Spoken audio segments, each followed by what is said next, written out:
Hello students, मैं doctor Savita Verma, associate professor, government arts college Kota. Students, आज हम पढ़ेंगे गुस्ताव कुर्बे, एक यथार्थवादी चित्रकार। कुर्बे का जन्म 10 जून 1819 में हुआ और मृत्यु 31 दिसंबर 1877 में। गुस्ताव कुर्बे का जन्म ओरना नामक गांव के एक किसान परिवार में हुआ। कुर्बे स्वयं को प्रथम यथार्थवादी चित्रकार के रूप में घोषित करते थे। गुस्ताव कुर्बे फ्रांस का प्रथम चित्रकार है जिसने ये घोषित किया कि वह कुछ ना बनाकर मात्र अपने ज़माने को चित्रित करेगा। उनका कहना था, मेरा विचार तो यह रहा है कि ज्ञान अर्जित करो ताकि कुछ कर सको। मेरा मुख्य ध्येय यही है कि मैं अपने ज़माने की रीति रिवाज, विचार तथा स्वरूप का अनुवाद अपने चित्रों में वैसा ही कर सकूं जैसा मैं देखता हूं। एक शब्द में, जीवन कला का निर्माण। गुस्ताव कुर्बे के चित्रों का विषय वस्तु इस मायने में सीमित ही था। उसने अधिकतर नित्य प्रति जीवन को चित्रित किया, जैसे व्यक्ति चित्र, निर्जीव जीवन, फूल, जैसे पहाड़ों के दृश्य, आखेट के दृश्य, बर्फ में हिरण, समुद्री दृश्य तथा दृश्य चित्रण आदि। इसके अतिरिक्त उसने निर्धन वर्ग के लोगों जैसे मजदूरों के भी अनेक चित्र बनाए। वास्तव में उसे सीधे साधे ग्रामीण मजदूरों के साथ रहना बहुत पसंद था। यह सबसे बड़े पसंद की बात है कि उन्हें अच्छी तरह समझते थे। उसके अधिकांश चित्रों में घूम फिरकर उन्हीं की तस्वीर दिखाई पड़ती है, जैसे सड़क की मरम्मत करते देहात के लोग, देहात में दाह संस्कार में लोग, बाग बगीचों में घूमते फिरते काम करते ग्रामीण स्त्री और पुरुष इत्यादि।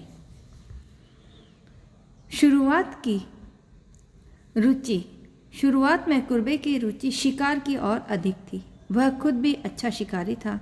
शिकार के बारे में उसकी जानकारी बहुत विस्तृत थी। उसने शिकार संबंधी भी अनेक चित्र बनाए। इसके पश्चात उसकी रुचि समुद्री जीवन की तरफ आकर्षित हुई।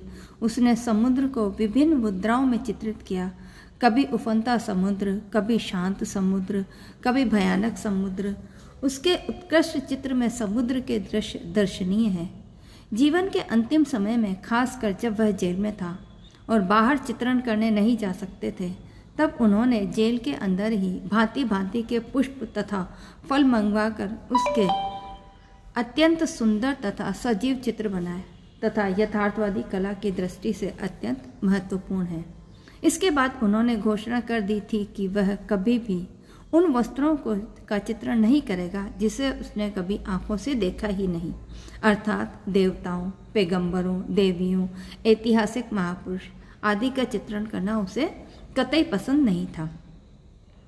जबकि उस जमाने के बहुत से नवशास्त्रीयतावादी कलाकार ऐसा ही कर रहे थे।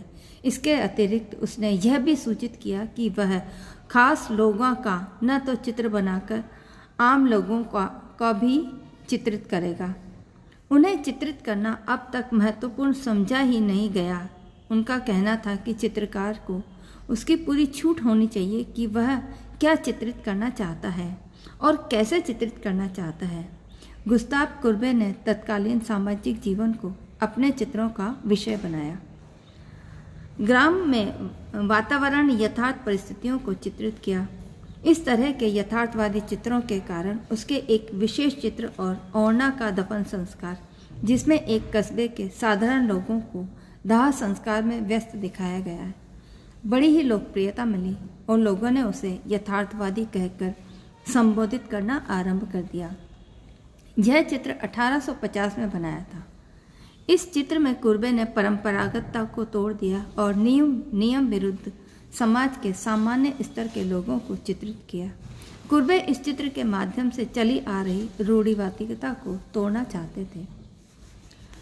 कुर्बे जिस वस्तु को भी चित्रित करता था, चाहे वह आदमी, औरत, पशु, पक्षी, पहाड़, समुद्र, जो भी हो, बिल्कुल वैसा ही चित्रित करने का प्रयास करता था जैसा वह उन्हें अपनी खुली आंखों से देख पाता था।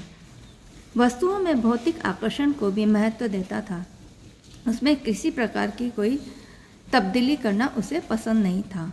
जब वह नग्न चित्र बनाता था तो कभी भी चुनकर मॉडल नहीं लेता था।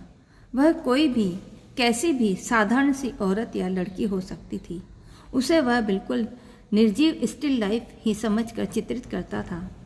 चित्रकारों के रूप में वह बिल्कुल निरंकुश वृत्ति वाला व्यक्ति था। अक्सर वह ऐसी विषय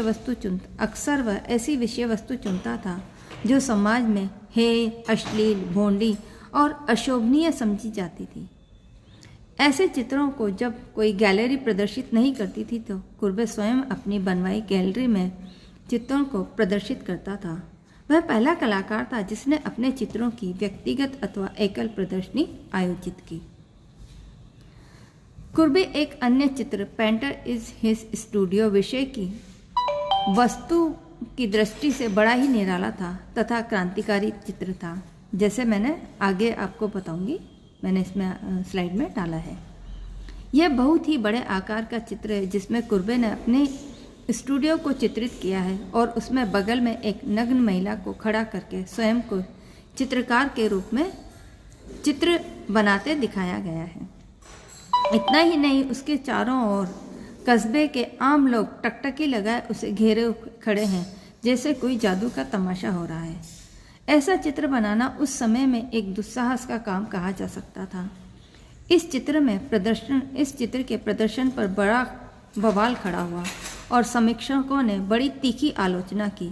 चित्र अपनी जगह निश्चित ही क्रांतिकारी था और एक तथ्य को स्पष्ट करता था कि यथार्थवादी कलाकार अपने समकालीन जीवन को ज्यों का त्यों चित्रित करना चाहता था, जीवन और चित्र में एक रूपता लाना चाहता था।